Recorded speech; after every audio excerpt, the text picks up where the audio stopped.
السلام علیکم ناظرین، عمران یعقوب خان صاحب کے ساتھ ویو پوائنٹ سے میں ہوں زینب جتوئی۔ ناظرین، پروگرام کے آغاز میں بات کریں گے پاکستان T20 ورلڈ کپ تو کھیلے گا، لیکن پاکستان بھارت کے خلاف میچ نہیں کھیلے گا۔ اب اس کے بعد ICC کو کس قسم کی تنقید کا سامنا ہو سکتا ہے، کیونکہ براڈ کاسٹرز اور سپانسرز کی جانب سے مزید پریشر بھی آ سکتا ہے۔ اس سارے معاملے پر آج پروگرام میں ہم بات کریں گے۔ پروگرام کے دوسرے حصے میں بات کریں گے امریکہ اور ایران مذاکرات پر آمادہ تو ہے، لیکن امریکہ اور ایران کی جانب سے جنگی تیاریاں بھی کی جا رہی ہیں۔ ایران نے وہ میزائل بھی ایران کی جانب سے سامنے آئے ہیں جو کہ امریکی ریاستوں، اسرائیلی شہروں کو نشانہ بنا سکتے ہیں۔ ایسے میں کیا تیاریاں کی جا رہی ہیں ایران کی جانب سے، اس پر بات ہوگی۔ پروگرام کے آخری حصے میں بات کریں گے عالمی معیشت میں بڑی تبدیلیاں رونما ہو رہی ہیں اور یہ کہا جا رہا ہے کہ سونا آنے والے کچھ سالوں میں 10 لاکھ روپے تک جا سکتا ہے۔ اس سارے معاملے پر بات کریں گے۔ ناظرین، پروگرام میں سب سے پہلے بات کریں گے ایک اہم فیصلے کی جس کا سب کو انتظار تھا۔ پاکستان T20 ورلڈ کپ کا حصہ بننے تو جا رہا ہے، لیکن پاکستان بھارت کے خلاف میچ نہیں کھیلے گا، اور ICC کے دوہرے معیار کی وجہ سے پاکستان نے یہ فیصلہ لیا ہے۔ اب اس فیصلے کے بعد براڈ کاسٹر، سپانسرز کس طرح سے ICC کو کرٹیسائز کریں گے، اور اس تمام تر معاملے پر بات کرتے ہیں۔ نسیم راجپوت سپورٹس تجزیہ کار ہمارے ساتھ موجود ہیں۔ نسیم راجپوت صاحب، کس طرح سے دیکھ رہے ہیں آپ PCB کے اس فیصلے کو کہ اب پاکستان بھارت کے خلاف میچ نہیں کھیلے گا، بائیکاٹ پاکستان نے کر دیا ہے، کس طرح سے دیکھ رہے ہیں آپ اس فیصلے کو؟ دیکھیے، اکثر ہمارے سیاستدان ایک بات کرتے ہیں کہ بس وہ جو ایک دوسرے کو چیلنج کرتے ہیں، ستم کرو گے ستم کریں گے، ظلم کرو گے ظلم کریں گے، ہم آدمی ہیں تمہارے جیسے۔ تو اب ہم نے ان کو احساس دلانا شروع کر دیا ہے کرکٹ میں کہ بھائی آپ ہم کو کوئی بہت زیادہ علیحدہ نہ سمجھو۔ اس وجہ سے کیونکہ پاکستان اور انڈیا کا جو میچ ہے وہ اتنا لوکریٹو میچ ہوتا ہے کہ جس کی وجہ سے انٹرنیشنل کرکٹ کونسل کو، میں یہ نہیں کہتا کہ ساری آمدنی اسی سے حاصل ہوتی ہے، لیکن ایک بہت بڑی آمدنی حاصل ہوتی ہے، بالکل ایک بڑا حصہ بہت ادھر بڑی، سے ملتا ہے۔ تھوڑی بڑی نہیں، بہت بڑی آمدنی حاصل ہوتی ہے۔ تو پاکستان نے ایک بڑا دبنگ فیصلہ کیا ہے، بڑا زبردست فیصلہ کیا ہے۔ محسن نقوی صاحب سے پہلے نجم سیٹھی صاحب نے بھی ہائیبریڈ ماڈل منوا کے چھوڑا تھا، لیکن جو کچھ منوایا ہمارے موجودہ چیئرمین پاکستان کرکٹ بورڈ اور دبنگ وزیر داخلہ اور chairman Pakistan cricket board Mohsin Naqvi صاحب سے نظر آتا ہے کہ وہ وزیر داخلہ بھی ہیں، ان کا انداز، ان کا ڈیسیشن۔ اور پھر آپ نے دیکھا ہوگا عمران بھائی اور زینب کے، آپ نے لاسٹ میں دیکھا ہوگا جس طریقے کی صورتحال رہی تھی 4 دن پہلے جب انہوں نے میڈیا سے بات کی تھی، 5 دن پہلے، ان کا انداز میں بہت زیادہ ایک سختی تھی، اور وہ بالکل کلیئر کہہ رہے تھے کہ بنگلہ دیش کے ساتھ ظلم ہوا ہے، زیادتی ہوئی ہے۔ نمبر 2، کسی ایک ملک کی ڈکٹیٹرشپ برداشت نہیں کریں گے، اور نمبر 3 کہ نہ تو ہم نے سوچا تھا 10 مئی کے وقت اور نہ آج کوئی سوچنے کا پلان ہے۔ تو یہ بہت بڑا دبنگ فیصلہ ہے، اچھا نسیم بہت بھائی، دبنگ فیصلہ، میں اس کو بار بار کہہ رہا ہوں۔ نسیم بھائی اس میں کوئی شک نہیں کہ بہت دبنگ فیصلہ ہے، پوری قوم جو ہے اس پہ بڑی خوش بھی ہے، اور چیئرمین PCB محسن نقوی کے ساتھ بھی کھڑی ہے، اور وزیر اعظم نے جو یہ فیصلہ کیا اس پہ وزیر اعظم شہباز شریف بھی مبارکباد کے مستحق ہیں۔ لیکن یہ فرمائیے گا کہ اب لوگ، اگلا سوال جو ہے ان کے ذہنوں میں یہ ہے، وہ یہ جاننا چاہتے ہیں کہ اب ICC کا ری ایکشن کیا ہوگا، کیونکہ ICC جو ہے وہ تو اس وقت انڈیا کے قبضے میں ہے۔ تو پاکستانی کرکٹ کو ICC کی طرف سے کس طرح کا سامنا کرنا پڑے گا؟ دیکھیں، یہ بہت بڑا انفارچونیٹ ہے کہ انٹرنیشنل کرکٹ کونسل ایسا لگتا ہے کہ BJP کی سرکار چلا رہی ہے، اور آپ سارے وہی لوگ بیٹھے ہوئے دکھائی دیتے ہیں کہ جو پاکستان دشمنی میں دکھائی دیا۔ خود انڈیا کے اندر آپ دیکھیں، مسلمان دشمنی، سکھ دشمنی، تو ان کا ایٹیٹیوڈ ہی دشمنی ہے، اور وہ دشمنی میں کچھ بھی کر جانے کو تیار ہوتے تھے۔ تو انہیں پتا چل گیا تھا 10 مئی کو بھی کہ دشمن جو سامنے ہے وہ خود بھی کتنا خاموشی سے برداشت کر رہا ہے، مت چھیڑو مت چھیڑو۔ تو اس بار بھی پاکستان نے بہت برداشت کیا۔ دیکھیں، میں آپ کو بتاؤں کہ انٹرنیشنل کرکٹ کونسل میں پاکستان کرکٹ بورڈ نے بنگلہ دیش کا مقدمہ لڑا، اور یہ بات بھی کہی کہ بنگلہ دیش کے ساتھ بھی وہی سلوک ہونا چاہیے جو پاکستان اور انڈیا کے ساتھ ہو رہا ہے۔ انڈیا یہ بات کہتا ہے کہ پاکستان میں سیکیورٹی کا مسئلہ ہے، پاکستان یہ کہتا ہے انڈیا میں سیکیورٹی کا مسئلہ ہے، تو پھر یہ باقی ممالک پہ اپلائی کیوں نہیں ہوتا؟ یہ پاکستان کا اصولی موقف تھا۔ باقی سارے کرکٹ بورڈ تو آپ کو پتا ہے کہ پیسے کی چمک دمک میں بیٹھ گئے، لیکن پاکستان نے جو بنگلہ دیش سے محبت اور دوستی نبھائی ہے. میرے خیال ہے یہ کرکٹ کی تاریخ میں ہمیشہ لکھا جائے گا. اور جیسے آپ نے بات کہی کہ انٹرنیشنل کرکٹ کونسل اب کیا کرے گی, دیکھیں انٹرنیشنل کرکٹ کونسل آئی او سی نہیں ہے, انٹرنیشنل اولمپک کمیٹی نہیں ہے, یہ فٹ بال کی گورننگ باڈی فیفا نہیں ہے کہ جن کے 210 ممالک ہیں. وہ کسی بھی ملک کو بین بھی کرتے ہیں, پابندی بھی لگاتے ہیں, سب کچھ کرتے ہیں. یہ آئی سی سی ہے بھائی, 12 ملک مشکل سے کھیلتے ہیں, 11 ملک کھیلتے ہیں. بنگلہ دیش کو آپ نے باہر کر دیا, آپ شامل کس کو کر رہے ہیں؟ اسکاٹ لینڈ کو. اگر پاکستان آج نہ کر دیتا تو آپ کس کو لے کے آتے؟ یوگینڈا کو. اور آپ کی چند تو ممالک کی کرکٹ کا انٹرسٹ ہے, اور کس کا انٹرسٹ ہے آپ مجھے بتائیں تو صحیح نا. پاکستان اور انڈیا کا اگر ورلڈ کپ کا فائنل ہو رہا ہے, آپ یقین مانے شاید وہ ورلڈ کپ کا فائنل بہت بڑا میچ ہو رہا ہے انڈیا کا اور آسٹریلیا کا, تو شاید اس کا کریز پاکستان اور انڈیا کے میچ سے میچ ہو جو ایک نارمل میچ ہو رہا ہے. آئی سی سی کا دوہرا معیار اور آئی سی سی لیکن جو زینب اس سے بھی اہم بات ہے وہ یہ ہے کہ سر اب آپ کیا سمجھتے ہیں, ہم نے پچھلے پروگرام میں بھی جو آپ سے بات کی تھی کہ دیکھیں جو براڈ کاسٹرز ہیں وہ تو بزنس مین ہیں, وہ تو پروفیشنلی پیسہ کمانے کے لیے بات کرتے ہیں, اور 65% سے زیادہ پورے ٹورنامنٹ کا آپ خود بھی یہ بات کہتے ہیں کہ وہ صرف پاکستان اور انڈیا کے میچ سے ہے. اب براڈ کاسٹر جو ہیں وہ اجے شاہ پہ کیا دباؤ ڈالیں گے, بی جے پی پہ کیا دباؤ ڈالیں گے, آئی سی سی پہ کیا دباؤ ڈالیں گے, کیونکہ ان کا جو کماؤ پوت میچ تھا وہ تو اب نہیں ہونے جا رہا. عمران بھائی سب سے پہلے تو انٹرنیشنل کرکٹ کونسل ایک بغیر دانت کا ہاتھی ہے کہ جس کی طاقت جو ہے نا وہ صرف ایک جیسے ایک ہاتھی کی طاقت ہوتی ہے, لیکن اس کے دانتوں کی طاقت کوئی بھی ایسی کوئی بڑی والی دکھائی نہیں دیتی جو ان کو چیک بھی کر لیا گیا ہے. کیونکہ وہ اگر کتنے ممالک کو اگر پاکستان بنگلہ دیش باہر ہو جائیں ورلڈ کپ سے تو ورلڈ کپ میں بچے گا کیا؟ کچھ بھی نہیں رہ جائے گا. دیکھیں آپ جو بات کر رہے ہیں کہ کیا کچھ ہوگا, تو میں نے آپ کو بات کہی نا کہ جب محسن نقوی صاحب نے لاسٹ بات کی تھی آج سے 6 دن پہلے قذافی اسٹیڈیم میں, جب انہوں نے پاکستان سپر لیگ کے ورک شاپ سے بھی خطاب کیا تھا اور وہیں پر ہی ٹیم سے بھی ملے تھے, وہاں پر ٹیم کو بھی اعتماد میں لیا تھا, وہیں انہوں نے بات کی تھی اور 3 چیزوں کو بہت کیٹیگوریکلی کہا تھا. جو میں نے آپ کو کہا کہ بھئی بنگلہ دیش کی اجارہ داری نہیں, بنگلہ دیش کے ساتھ ظلم ہو رہا ہے, انڈیا کی اجارہ داری نہیں چلے گی, اور 10 مئی کو بھی ہم نے وہ چاہ رہے تھے کہ کوئی بیک ڈور رابطے ہوں, وہ ایکسپیکٹ کر رہے تھے. لیکن وہ جو چودھری ہے نا, وہ جو کیا کہتے ہیں کہ بی جے پی کی سرکار, جو میں آئی سی سی کو کہتا ہوں بی جے پی کی سرکار, انٹرنیشنل کرکٹ کونسل کو, کھیل کی گورننگ باڈی کو, کوئی فیفا کو کہہ کے تو دیکھے, کوئی انٹرنیشنل اولمپک کمیٹی کو کہہ کے تو دیکھے. تو صورتحال یہ ہے کہ آپ نے کھیل کو اس حد تک نقصان پہنچا دیا کہ اب جہاں سے آمدنی ہو رہی تھی وہ بھی آپ سے ناراض ہو کے بیٹھ گئے کہ بھائی تھینک یو ویری مچ, اب آپ خود ہی نہ صرف آئی سی سی بلکہ بھارت کا جو رویہ ہے اس کو بھی کافی زیادہ تنقید کا نشانہ بنایا جا رہا ہے. اولمپک کمیٹی نے بھی کافی اس پر تنقید کی ہے. انہوں نے کہا ہے کہ اگر آپ چاہتے ہیں کہ اولمپکس کی میزبانی آپ کو ملے تو آپ کو اپنا رویہ ٹھیک کرنا ہوگا جو دوسرے ممالک کے ساتھ آپ کا رویہ ہے. تو اب آئی تھنک کھل کر سامنے آ رہی ہیں تمام تر چیزیں, انہوں نے جو کچھ یہ کرتے ہیں.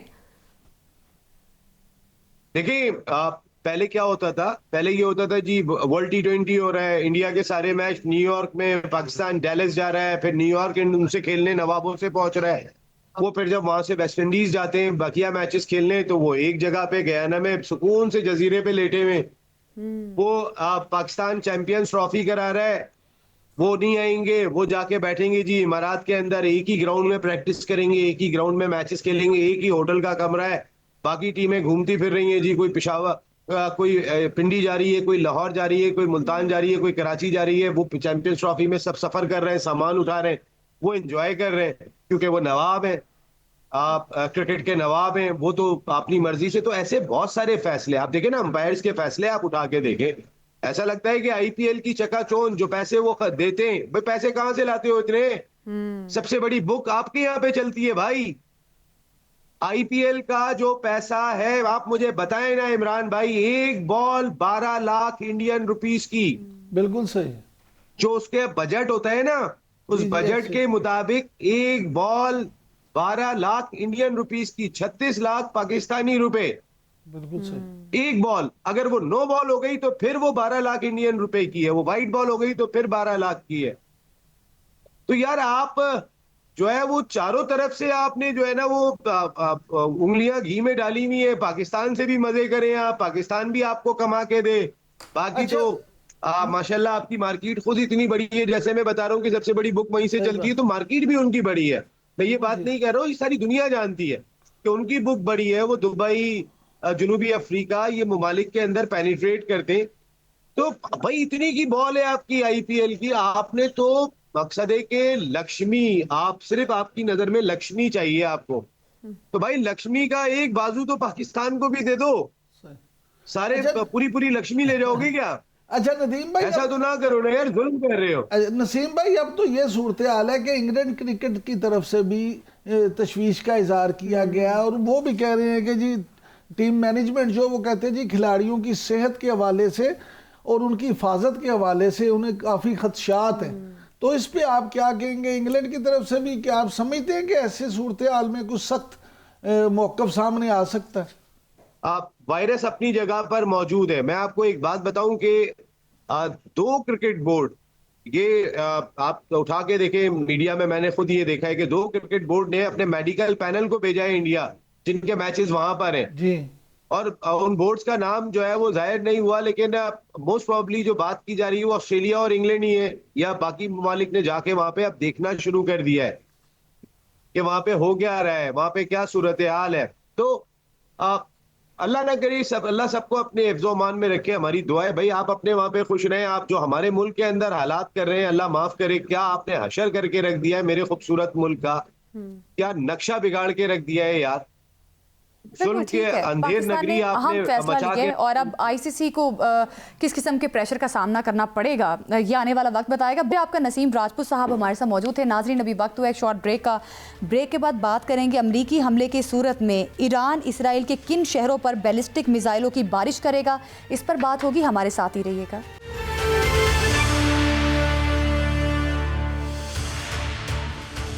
Welcome back. بات کریں گے واشنگٹن اور تہران میں جاری بڑھتی ہوئی کشیدگی پر. ایران کی جانب سے بھی امریکہ کے حملے کے پیش نظر تیاریاں کی جا رہی ہیں. اگر امریکہ حملہ کرتا ہے تو آیت اللہ خامنہئی صاحب کی بھی سٹیٹمنٹ سامنے آئی ہے کہ بھرپور جواب دیا جائے گا اور پورا خطہ اس کی لپیٹ میں آ سکتا ہے. تو ایسے میں 10,000 کلومیٹر کی رینج والا میزائل بھی سامنے آیا ہے جو کہ امریکی ریاستوں کو بھی نشانہ بنا سکتا ہے. اس کے علاوہ تل ابیب کو بھی نشانہ بنایا جا سکتا ہے. اس سارے معاملے پر بات کرتے ہیں. محمد حسین باقری, ڈائریکٹر اقبال فورم, ماہر عالمی امور, ہمارے سے موجود ہیں. محمد حسین باقری صاحب, شکریہ آپ کے وقت کا. کیا سمجھتے ہیں, ایک طرف تو امریکہ اور ایران کی جانب سے مذاکرات کی بات بھی کی جا رہی ہے اور اگری بھی ہیں مذاکرات پر, لیکن پھر دونوں جانب جنگی تیاریاں بھی کی جا رہی ہیں. تو کیا سمجھتے ہیں کیا ماحول بن سکتا ہے, کیونکہ ایران کی جانب سے بھی بیلسٹک میزائل ذخیرہ گاہوں سے باہر نکال لیے گئے ہیں, پھر کچھ ایسے میزائل بھی سامنے آ رہے ہیں جو کہ امریکی ریاستوں کو بھی نشانہ بنا سکتے ہیں. تو اس کو کس طرح سے دیکھ رہے ہیں آپ؟ بسم اللہ الرحمن الرحیم. بہت شکریہ ایک بار پھر اپنے پروگرام میں شامل کرنے کے لیے. دیکھیں, اتنے وسیع فوجی ساز و سامان کے ساتھ کیا واقعی مسٹر ٹرمپ مظاہرین کی مدد کے لیے آ رہے ہیں ایران کے اندر؟ سب سے پہلے اس سوال کا جواب دے دیں, کیونکہ اگر مسٹر ٹرمپ مقصد فسادیوں کو مدد کرنا یا ایرانیوں کی ہلاکتوں پر افسوس کے تحت کارروائی کرنا تھا تو انہیں 10 جنوری کو ہی حملہ کرنا چاہیے تھا, یا کم از کم گزشتہ ہفتے جب ایران نے باضابطہ طور پر اعلان کیا کہ ہلاک شدگان کی جو تعداد 3,000 سے تجاوز کر چکے ہیں, انہیں اقدام کرنا چاہیے تھا. لیکن یہ سارا جو بیانات آ رہے ہیں یہ یاد رکھیں عوامی رائے کو گمراہ کرنے کے لیے. مسٹر ٹرمپ کا جو اصل مقصد ہے وہ 3 اہداف شامل ہیں. ایک, خطے پر کنٹرول حاصل کرنا, تیل کی وسائل پر قبضہ, اور اسرائیلی منصوبوں کی حمایت کرنا. ان 3 جو مین ٹارگٹس ہیں, ان میں سب سے بڑی رکاوٹ ایران ہے, اور اس لیے وہ ایران کو راستے سے ہٹانا ضروری سمجھتے ہیں. لیکن یہ جو بار بار مظاہرات, یہ نیگوسیشنز کی بات ہو رہی ہے, اگر مذاکرات کا مطلب یہ ہے کہ ایران اپنے بیلسٹک میزائل پروگرام سے دستبردار ہو, یا اسلامی جمہوریہ ایران اپنے نظریاتی جو بنیادیں ہیں وہ تبدیل کریں, تو ایک اسکول کا بچہ بھی جانتا ہے کہ یہ کبھی نہیں کریں گے. نہ تو ایران کا رہبر, نہ سپاہ پاسداران, اور نہ ایران کا جو اشرافیہ ہے کبھی ان مطالبات کو قبول نہیں کریں گے. یہ جو نیگوسیشنز کی بات ہو رہی ہے صرف اس لیے ہے کہ ٹرمپ صاحب ایک دلدل میں پھنسے ہوئے ہیں کہ اگر میں جنگ کو شروع کرتا ہوں اور اٹیک کرتا ہوں, ایران کی ریٹیلیٹری جو فورس ہے اور وہ جو پاور ہے گلف کنٹریز کو اور جتنے بھی یونائٹڈ اسٹیٹس کی یہاں پہ مفادات ہیں ان سب کو ٹارگیٹ کرے گا. وہ ٹارگیٹ کرنے کے بعد اور اسٹریٹ آف ہرمز کو بند کرنے کے بعد جو عالمی معیشت کے اوپر دباؤ اور ان کی الائنسز کے اوپر دباؤ، خاص طور پہ اسرائیل کی جو تباہی ہوگی، اس کے بعد ٹرمپ صاحب کیا کریں گے؟ اس لیے وہ صرف اور صرف ٹائم مانگ رہے ہیں. نیگوسیشن کا مطلب یہ ہے کہ مجھے تھوڑا اور ٹائم چاہیے. نہیں تو ہمیں پتہ ہے نہ تو ایران ان کی مطالبات کو نیگوسیشنز میں ایکسیپٹ کریں گے، اور نہ ہی ٹرمپ صاحب اتنے سارے ساز و سامان مور دین $2 بلین خرچ کرنے کے بعد چپ چاپ واپس جا سکتے ہیں. یہ سوچ رہے ہیں کہ ایک حکمت عملی بنائیں جس کے تحت ایران کے اوپر حملہ بھی کریں، لیکن ان کی جو ریٹیلیٹری فورس ہے ان کے سامنے بھی یہ کچھ نہ کچھ کر سکے. باقر صاحب یہ فرمائیے گا کہ قطری وزیر اعظم جو ایران آئے ہیں، یہ کہا جا رہا ہے کہ وہ بھی سپریم کمانڈر آیت اللہ خامنائی صاحب کے لیے کوئی پیغام لے کے آئے ہیں. تو آپ کیا سمجھتے ہیں کہ امریکی حکومت کا یہ پیغام جو ہے وہ کیا ہو سکتا ہے، اور کیا اس پیغام سے ماحول میں کشیدگی میں کوئی کمی آئے گی؟ دیکھیں، جو قطر کے فورن منسٹر وہ آئے تھے کل 1-2 گھنٹے کے لیے تہران میں، خامنئی صاحب کے لیے پیغام لے کر نہیں آئے تھے. وہ لاریجانی صاحب جو کہ نیشنل سیکیورٹی کاؤنسل کے چیئرمین ہیں، اور فورن منسٹر عباس عراقچی صاحب سے وہ ملاقاتیں کی 1-2 گھنٹے کے، اور پھر واپس چلے. مطلب آج تک ایران جو نیگوسیشن کر رہا تھا وہ انڈائریکٹ نیگوسیشن تھا. اب قطری لوگ کوشش یہ کر رہے ہیں، ترکی بھی یہی کوشش کر رہی ہے کہ ایران اور امریکہ کی جو ڈائریکٹ نیگوسیشنز ہیں وہ اسٹارٹ ہو جائیں تاکہ تنش میں تھوڑا کمی ہو جائے. مسئلہ ایران کہتا ہے ہم بالکل کریں گے، ڈائریکٹ نیگوسیشن بھی کریں گے، لیکن پری ڈکٹیٹڈ ٹرمز کے اوپر نہیں کریں گے. آپ برابری میں آئیں، اور جو ہم سے آپ مانگنا چاہ رہے ہیں اگر وہ ہماری جو دفاعی کیپیبلٹی ہے، ڈیٹرنس پاور نہیں ہے اور رجیم چینج نہیں ہے، باقی کسی چیز کے اوپر بھی آپ بات کر سکتے ہیں. لیکن ٹرمپ صاحب شرائط میں یہ لے کے آ رہے ہیں کہ آپ اپنے بیلسٹک میزائلز کے اوپر بھی بات کریں. اسی لیے میں بار بار یہی عرض کرتا آیا ہوں کہ یہ جو نیگوسیشن ٹرمز ہے یہ ایرانی گورنمنٹ کبھی بھی ایکسیپٹ نہیں کرے گی. اچھا باقر صاحب یہ فرمائیے گا کہ سپریم کمانڈر آیت اللہ خامنائی صاحب نے جو یہ کہا ہے کہ امریکی جانتے ہیں کہ اگر امریکہ نے ایران پہ حملہ کیا تو پھر یہ جنگ صرف ایران تک محدود نہیں رہے گی بلکہ علاقائی جنگ کی صورت اختیار کر لے گی، اور ہم یہ جنگ شروع نہیں کریں گے، لیکن اگر امریکہ نے یہ جنگ ہم پہ مسلط کی تو ایرانی قوم ہر اس شخص کو جو سخت ضرب لگائے گی جو حملہ آور ہوگا یا حملہ آور کا ساتھی ہوگا. تو آپ اس بیان کو کس نظر سے دیکھتے ہیں؟ دیکھیں، میں خامنئی صاحب کے بارے میں یہ عرض کروں، دنیا میں واحد ایک ہی بندہ بچا ہے، 87 سالہ بزرگ تک و تنہا اس بندے کے سامنے کھڑا ہے جو پوری دنیا، یورپ اور امریکہ سے لے کر ایشیا اور افریقہ تک اس سے خوف زدہ ہے، اور جس کی معمولی سی دھمکی پر بہت سے سر تسلیم خم کر دیتے ہیں.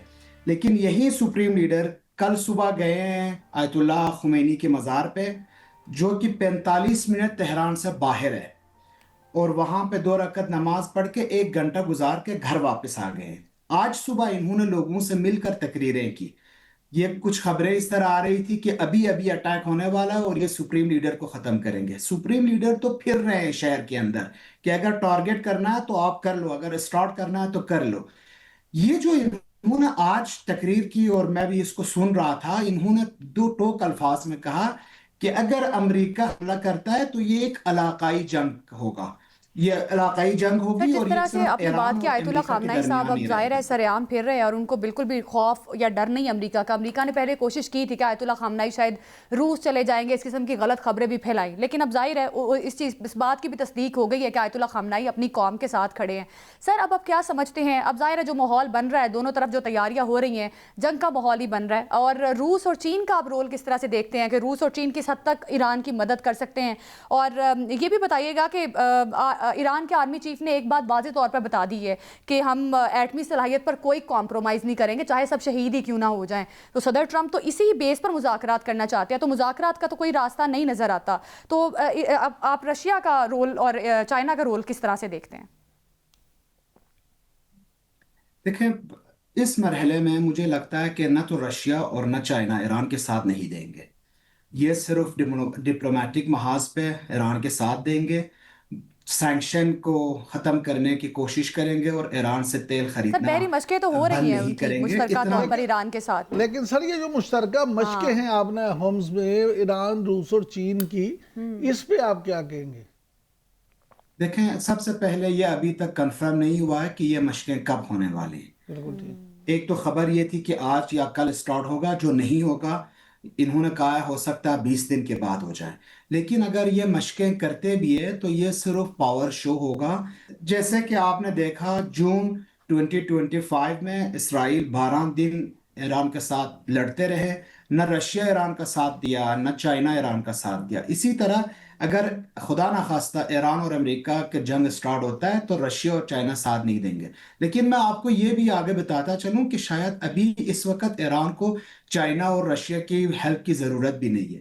ان کی جو دفاعی حکمت عملی ہے اسپیشلی اسٹریٹ آف ہرمز کے اوپر، میں خود کچھ دن پہلے بندر عباس ہو کے آیا ہوں، ان کی تیز رفتار کشتیوں، بغیر پائلٹ فضائی نظاموں، ساحلی میزائل نظاموں، الیکٹرانک وارفیئر یونٹس کے ساتھ بحری آپشنز کو یکجا کر کے ایک کثیر الجہتی نظام تشکیل دیا ہے ایران نے، جو شاید دشمن کو سطحی، زیر سطح اور الیکٹرو میگنیٹک میدانوں میں چیلنج کرتا ہے۔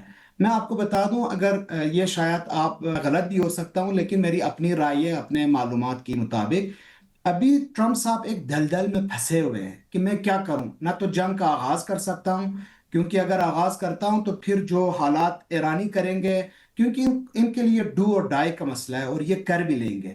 5-6 ہزار بیلسٹک میزائل فائر کریں میرے الائز کے اوپر، اور ابراہیم لنکن کی جو بحری بیڑے اس کے اوپر بھی یہ ڈرونز اور بیلسٹک میزائل فائر کریں، اور تقریباً ایرانی اسٹیمیٹ یہ ہے کہ ہزاروں امریکن سولجرز اس جنگ میں مر سکتے ہیں اور قتل ہو سکتے ہیں۔ تو اس کے بعد ٹرمپ صاحب کو ختم کرنے کے لیے کوئی گنجائش نہیں رہے گی۔ عرض میرا یہ ہے ٹرمپ صاحب یہ جنگ سٹارٹ کر سکتے ہیں لیکن یہ جنگ ختم نہیں کر پائیں گے، اس لیے میرا خیال ہے وہ بہت سوچ سمجھ کے کریں گے۔ باقری صاحب، دو چیزیں یہاں پہ جاننا چاہوں گا آپ کے اس جواب کی روشنی میں۔ ایک تو یہ کہ جس طرح سے آپ نے فرمایا، تو یہ تو خود امریکی جو ہیں لوگ، وہاں سے بھی یہ خبریں آ رہی ہیں کہ جو اس وقت ایران کے قریبی فوجی اڈے ہیں امریکہ کے، ان میں 30 سے 40 ہزار امریکی فوجی موجود ہیں، اور تمام اڈے جو ہیں وہ اس وقت ایران کے ٹارگٹ پہ ہیں، اور ایران اگر وہاں پہ میزائل فائر کرتا ہے تو امریکہ کا بہت سا جانی نقصان ممکن ہے۔ دوسری بات یہ ہے کہ یہ بھی امریکی جو ماہرین ہیں، خاص طور پہ دفاعی تجزیہ کار، ان کا یہ ماننا اور کہنا ہے کہ ایران جو ہے اس کے پاس انریچڈ یورینیم کی اتنی بڑی تعداد موجود ہے کہ جس سے وہ 10 سے 12 ایٹم بم بنا سکتا ہے، اور بعض کے مطابق ایران کے پاس ایٹم بم موجود بھی ہیں۔ تو اس ساری صورتحال پہ آپ کیا سمجھتے ہیں، آپ کا کیا تبصرہ ہے؟ دیکھیں، میں ایٹم بم کے بارے میں پہلے بات کروں، ایران کو اپنے ڈیٹرنس پاور میں ایٹم بم کی ضرورت نہیں پڑے گی۔ ایران نے پچھلے 40 سال سے، یہ خود امریکنز کہہ رہے ہیں کہ ایران پچھلے 20 سال سے اس جنگ کے لیے تیاری کر رہا ہے، ان کو ابھی فی الحال اس موقع پر ایٹم بم کی ضرورت نہیں پڑے گی۔ جیسے خامنئی صاحب نے کہا ہے، فتویٰ دیا ہے، شرعی فتویٰ ہے کہ ہم کبھی بھی ایٹم بم نہیں بنائیں گے، اور ہمیں جو یورینیم انریچمنٹ چاہیے وہ اپنے انڈسٹریل پروجیکٹس کے لیے، جیسے بجلی کا پیداوار اس کے لیے چاہیے۔ ایران ابھی اس کی کیپیبلٹی اتنی ہے کہ امریکن کو اچھا خاصا نقصان پہنچا ہے۔ اسی لیے میں سمجھتا ہوں کہ میرا اپنے رائے تو یہ جنگ ہوگا، لیکن یہ جنگ سٹارٹ کرنے سے پہلے امریکن اپنے مفادات بہت سوچ سمجھ کے آپ مسلم اس کے اوپر ممالک کا کیلکولیٹ کیا کریں گے۔ رول اور اب دیکھتے ہیں سر؟ جس طرح سے آپ نے بھی بات بھی کیا کہ جنگ تو ہوگا، لیکن مسلم ممالک کا رول اب کس طرح سے دیکھتے ہیں کہ آگے سامنے آ سکتا ہے؟ کیونکہ کچھ خلیجی ریاستیں کوشش بھی کر رہی ہیں صدر ٹرمپ کو سمجھانے کی۔ جب جنوری کے آغاز میں یہ جنگ کا مسئلہ بنا تھا تب بھی ہم نے دیکھا سعودی عرب، قطر، ترکیہ نے کوشش کی، اب بھی خلیجی ریاستیں انگیج کرنے کی کوشش کر رہی ہیں۔ تو سر کیا سمجھتے ہیں، کوئی بامعنی یا کوئی اثر انداز ہو سکتی ہیں ان کی نیگوشیشن ود صدر ٹرمپ؟ اچھا باقری صاحب، اس میں ایک بات یہ بھی شامل کر لیں کہ یہ بھی کہا جا رہا ہے کہ اگر خدا نہ خواستہ یہ جنگ ہوتی ہے تو ایران کے بعد اگلا ٹارگٹ ترکی اور پاکستان ہوں گے۔ دیکھیں، اس میں آپ کو یہ عرض کروں، ایران نے بہت کلیئرلی بتایا کہ ہم امریکی مفادات کے اوپر اٹیک کریں گے. اب امریکی مفادات پورا گلف کنٹریز میں ہیں، سعودی عرب میں بھی ہے، کویت میں بھی ہے، بحرین میں بھی ہے، قطر میں بھی ہے، یو اے ای میں بھی ہے. ایران ان سب کے اوپر اٹیک ضرور کرے گا. اسٹریٹ آف ہرمز بند کرنے کا مطلب یہ ہے کہ آپ ان سارے کنٹریز کی معیشت کے اوپر دباؤ ڈالیں گے.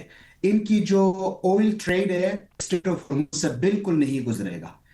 تو یہ بہت کلیئر میسج ہے. جب سپریم لیڈر کہہ رہے ہیں یہ پورا خطے کے لیے جنگی ماحول بنے گی، اس کا مطلب ہے ایران امریکی مفادات جس ملک میں ہوگا ان کے اوپر اٹیک کرے گا. لیکن پاکستان کے حوالے سے میرا نہیں خیال کہ کوئی ایسا مفادات امریکہ کا پاکستان کے اندر ہے جو ایران اس کے اوپر اٹیک کرنا چاہے. ہاں، اگر خدا نخواستہ پاکستان اپنے اڈے، چاہے فضائی اڈے ہو چاہے زمینی اڈے ہو، امریکن سولجرز یا آرمی کے پاس رکھیں ایران کے اوپر اٹیک ہونے کے لیے، جو میں نہیں سمجھتا ایسا ہوگا، تو پھر ایرانی ضرور یہ بھی کریں. نہیں باقر بہت صاحب، کلیئر میسج ہے پورا ریجن کو. اس لیے آپ دیکھیں قطری، امریکی اور سعودی سب ایکٹیو ہو گئے ہیں. نہیں باقری صاحب، یہ گزارش میں یہ کر رہا ہوں کہ یہ نہیں ہے کہ ایران پاکستان پہ حملہ کرے گا. کہا یہ جا رہا ہے کہ اگر ایران اس جنگ میں نشانہ بنا تو پھر اگلا نشانہ ترکی اور پاکستان ہوگا. یعنی پھر امریکہ، اسرائیل اور بھارت کا جو نیکسس ہے ان کا اگلا نشانہ ایران کے بعد ترکی اور پاکستان ہوگا. اچھا جی، دیکھیں یہ بات امریکن کی نہیں ہے. یہ سارے مفادات اس جنگ میں آپ کو بتاؤں کہ واحد ملک جو اس سارے خطے کی ہلچل اور جنگ کی صورتحال سے فائدہ اٹھاتا ہے وہ ہے گریٹر اسرائیل کا ٹارگٹ، جو اسرائیلی گورنمنٹ اور رجیم کے پاس ہے. مسئلہ یہ ہے کہ میں ہمیشہ یہ کہتا آ رہا ہوں، اس خطے میں پاکستان تک پہنچنے کے لیے ایران آخری مورچہ ہے، اور اگر یہ مورچہ فتح ہوتا ہے یا کمزور ہوتا ہے، آپ یقین کریں کہ اگلا مورچہ پاکستان ہی ہوگا. دنیا کا واحد ملک جو عالم اسلام کے اندر اٹم بم رکھتا ہے اور اسرائیل سے نفرت بھی کرتا ہے. یقین کریں کہ یہ مورچہ اگر کمزور پڑے یا یہ مورچہ ختم ہو جائے تو اگلے ٹارگٹ پاکستان ہی ہوگا. یہ ٹرمپ صاحب کے بس کی بات نہیں ہے، یہ گریٹر اسرائیل کے ٹارگٹ اور گریٹر اسرائیل کے پلان کے مطابق جائے. بالکل، اگر حملہ ہوتا ہے تو یقینی طور پہ اس کے زیر اثر مسلم ممالک بھی آ سکتے ہیں. بہت شکریہ آپ کا محمد حسین باقری، ڈائریکٹر اقبال فورم، ماہر عالمی امور، ہمایوں تھے اور ہمیں بتا رہے تھے. ناظرین، ابھی وقت ہوا ہے شارٹ بریک کا. بریک کے بعد بات کریں گے عالمی بینک گروپ کے صدر اجے بنگا اہم ترین دورے پر پاکستان پہنچ گئے ہیں. اس پر بات ہوگی. اسٹے ود اس.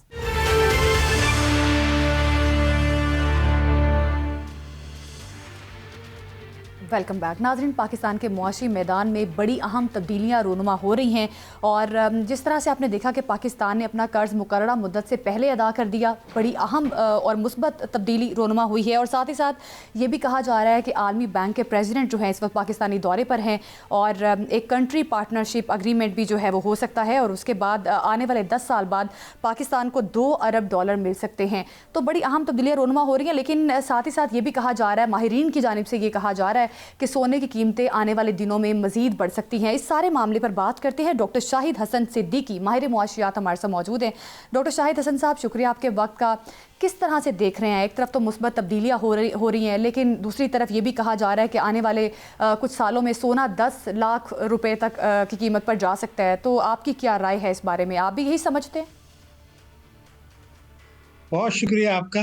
دیکھیے، پہلا نقطہ بہت اہم ہے آپ کا کہ دنیا میں بڑی تبدیلیاں رونما ہو رہی ہیں. آپ نے دیکھا کہ بھارت نے جو ہے وہ یورپین یونین کے ساتھ ایک معاہدہ کیا ہے ابھی، اور یورپین یونین کے الفاظ یہ ہیں کہ بھارت اور یورپین یونین مل کے دنیا بدل سکتے ہیں. یہ کوئی معمولی بات نہیں ہے. پھر چین نے یہ کہہ دیا کہ یہ بھارت ہمارا دوست ملک ہے، کیونکہ بھارت جو ہے وہ دنیا کی اس وقت 5ویں بڑی معیشت ہے اور 3ری معیشت بننے جا رہا ہے.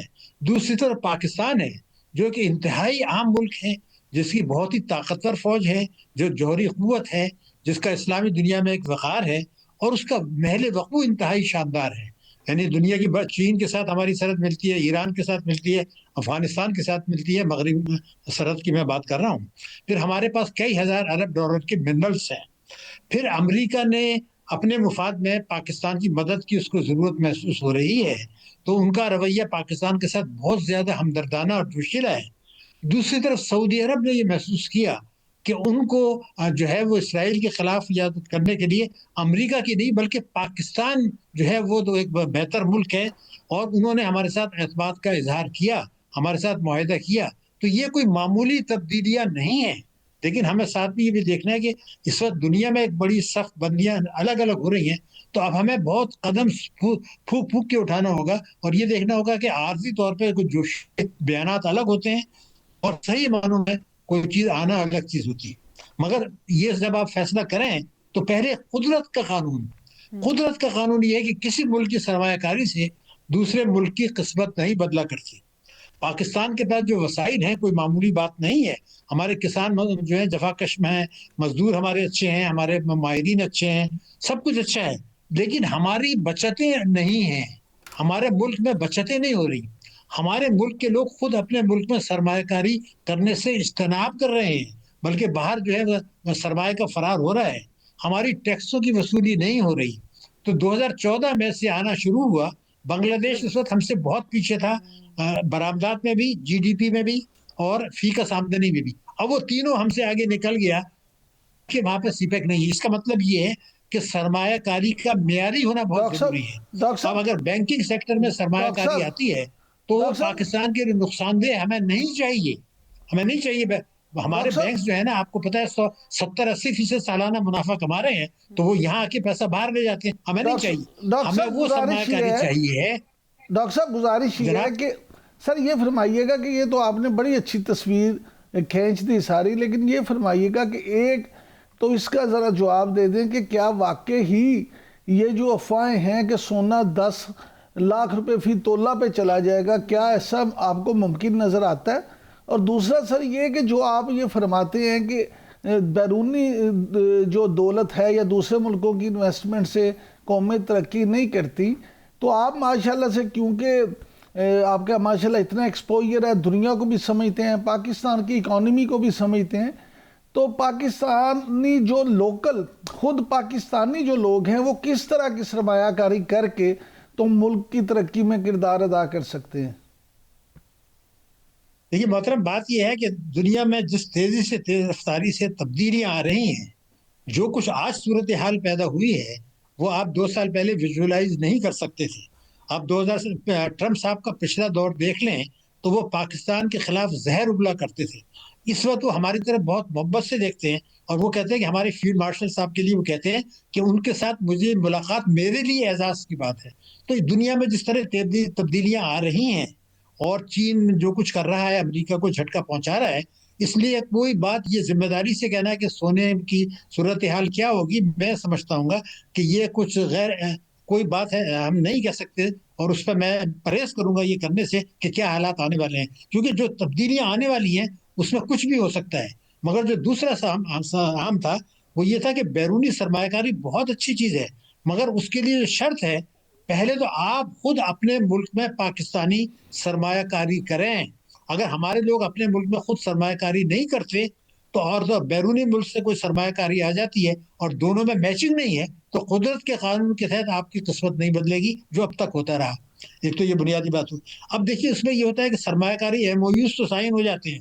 مثلا اس سال 2025 میں ایک ایسی چیز ہوئی ہے جو پاکستان میں کبھی نہیں ہوئی تھی. وہ یہ ہوئی کہ دیکھیے بینکوں میں کوئی 8,000 ارب روپے کے ان کے ڈپازٹ بڑھ گئے. بڑی بات تھی 8,000 ارب. تو اس کا کم سے کم آدھا تو قرضے بڑھنے چاہیے تھے جو صنعت کے لیے، تجارت کے لیے، برآمدات کے لیے دیں گے تو پھر سرمایہ کاری ہوگی نا. آپ کو حیرانگی ہوگی، ایسا ہوتا نہیں ہے. پاکستان میں 2025 میں 7,000 ارب روپے کے ڈپازٹ بڑھنے کے باوجود بینکوں کے جو قرضے دیے تھے وہ کم ہو گئے. کبھی سوچ سکتا ہے کوئی آدمی؟ کیونکہ بینکوں کو تو ڈپازٹ دیے اسی لیے جاتے ہیں کہ آپ قرضے دیں. لیکن آپ حیران ہو گئے، کوئی 9,000 ارب روپے کی سرمایہ کاری ان کی جو ہے وہ بڑھ گئی، جو انہوں نے حکومت کو دے دی کہ بجٹ خسارہ پورا کر لیں، گورنمنٹ سیکورٹیز میں دیکھ لیں. وہ سرمایہ کاری سے مطلب وہ ہے جو گورنمنٹ سیکورٹیز میں لگا رہے ہیں. تو اب ایک تو یہ بات آپ دیکھیے کہ اگر بینکوں کے پیسے وہ دے ہی نہیں رہے اور لوگ لے ہی نہیں رہے تو سرمایہ کاری کہاں سے کریں گے؟ وہ تو پیسہ گورنمنٹ سیکورٹیز میں چلا گیا کہ بھائی آپ ٹیکسوں کی چوری ہو رہی ہے تو ہونے دیں، آپ کا بجٹ خسارہ ہم پورا کر دیتے ہیں. مگر جو ایک بڑی اہم بات، کیونکہ آپ نے جو نقطہ اٹھایا ہے بڑا اہم ہے، اس کو ذمہ داری سے جواب دینا ہوگا. میں آپ کو بتاؤں، میں نے یہ دیکھا پچھلے 2.5 برسوں میں، کیا یہ بات حیران کن نہیں ہے کہ پاکستان میں جو مارکیٹ کیپٹلائزیشن ہے یعنی جو انہوں نے پیسہ وہاں لگایا اس میں 12,000 ارب روپے کا اضافہ ہو گیا. تو ایک چھوٹے سے طبقے نے 12,000 ارب روپیہ کما لیا, 12,000 ارب روپیہ. لیکن اسی دوران آپ نے دیکھا کہ معیشت کی شرح نمو 3% سے بھی کم تھی, غربت بھی کم تھی. اس کا مطلب یہ ہے کہ ایک ترجیح آپ کی غلط ہے کہ اگر اسٹاک ایکسچینج 12,000 کماتے ہیں تو پھر ہمارا برآمدات تو گر رہی ہیں. مگر ایک اور بھی بڑی تبدیلی آئی جو آپ حیران ہوں گے. ایشیا اور پیسفک کے کنٹریز ہیں, بڑے معاملے کے, پورا ایشیا پورا پیسفک, اس میں 15 جو ہے وہ بینکس ایسے ہیں جنہوں نے بڑا زبردست مارکیٹ کیپٹلائزیشن بڑھایا ہے. کیا آپ کو پتا ہے کہ ان میں سے 7 پاکستانی ہیں اور ایک بینک نے 331% مارکیٹ کیپٹلائزیشن بڑھا دیا, 331%. لیکن جن کا پیسہ تھا کھاتے داروں کا, وہ بھی میں آپ کو فگر دے دوں کہ جون 2023 میں جو کروڑوں کھاتے دار تھے بچت کے, ان کو منافع ملا تھا 20.5, اب ملا ہے 9%, یعنی کہ 25 ارب کھا گئے, قانون توڑ کے کھا گئے. تو جو بات میں کوشش کر رہا ہوں کہ پاکستان کوئی چھوٹا ملک نہیں ہے. اگر بھارت یہ سب کچھ کر رہا ہے کہ امریکہ بھی اس کی خوشامد کر رہا ہے, چین بھی کر رہا ہے, کہتا ہے میرا دوست ہے, یورپین یونین بھی کر رہے ہیں, ہم بھی اسی پوزیشن میں آ سکتے ہیں. بالکل لیکن ہمیں یہ لیکن دیکھنا سر ہوگا یہ جو منرلز اینڈ مائنز کے حوالے سے بڑی پیش رفت ہو رہی ہیں, مختلف کمپنیز جو ہیں بڑی انٹرسٹڈ نظر آ رہی ہیں, پیٹرولیم ذخائر کی تلاش کے لیے بھی پاکستان جو ہے کوشش کر رہا ہے, تو ان مثبت تبدیلیوں کو آپ کس طرح سے دیکھ رہے ہیں؟ اور یہ بھی بتائیے گا جو پاکستان نے مقررہ مدت سے پہلے ہی اپنا قرض واپس کر دیا ہے, یہ بھی بڑی پازیٹیو تبدیلی ہے, اس کو آپ کس طرح سے دیکھ رہے ہیں؟ یہ پہلے آپ یہ دیکھ لیجئے کہ بلوچستان میں کئی ہزار ارب ڈالر کے منرلز ہیں, آپ کو پتہ ہے. لیکن آپ کو یہ بھی پتہ ہے کہ اس وقت وہاں پر کم از کم اس میں بھارت بھی شامل ہے اور افغانستان بھی شامل ہے, بلوچ لبریشن آرگنائزیشن جو دنیا کی بڑی دہشت گرد تنظیم ہے وہ بھی شامل ہے. وہ وہاں پر دہشت گردی کرا رہے ہیں اور اس میں ہماری پاکستانی افواج نے, پاکستان کی پولیس نے, پاکستان کے عوام نے, پاکستان کے اسکولوں کے بچوں نے, عوام نے زبردست قربانیاں دی ہیں. اب اس کو دنیا کی اگر یہاں نظر آتی ہے تو ہمیں یہ بھی تو دیکھنا ہوگا کہ مثال کے طور پر امریکہ ایران کو نقصان پہنچانا چاہتا ہے, کوئی کھلے حملے کی باتیں بھی ہو رہی ہیں, شاید حملہ نہ بھی کرے مگر وہ نقصان پہنچانا چاہتا ہے.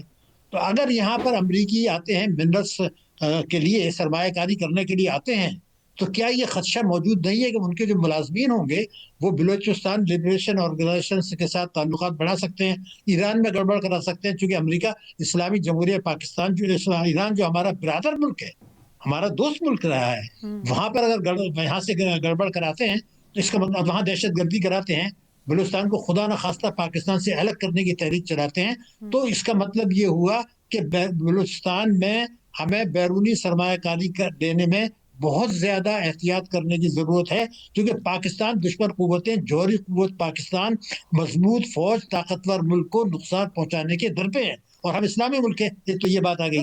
دوسرے ریکارڈنگ میں آپ کو بتا دوں قوتوں کو ختم کرنے کے لیے پاک فوج جو ہے وہ کوشش بھی کر رہی ہے, اور حکومت کی جانب سے مزید آگے اصلاحات کی جا رہی ہیں, اور یہ بھی کہا جا رہا ہے کہ 2035 اور 2047 تک $3 ٹریلین کی معیشت بنانے کا عزم بھی پاکستان کی گورنمنٹ نے کیا ہے. بہت شکریہ ڈاکٹر شاہد حسن صدیقی ہمارے ساتھ موجود تھے اور ہمیں بتا رہے تھے. ناظرین اسی کے ساتھ پروگرام سے ہمیں دیجیے اجازت, اگلے ہفتے پھر ملاقات ہوگی. اللہ حافظ.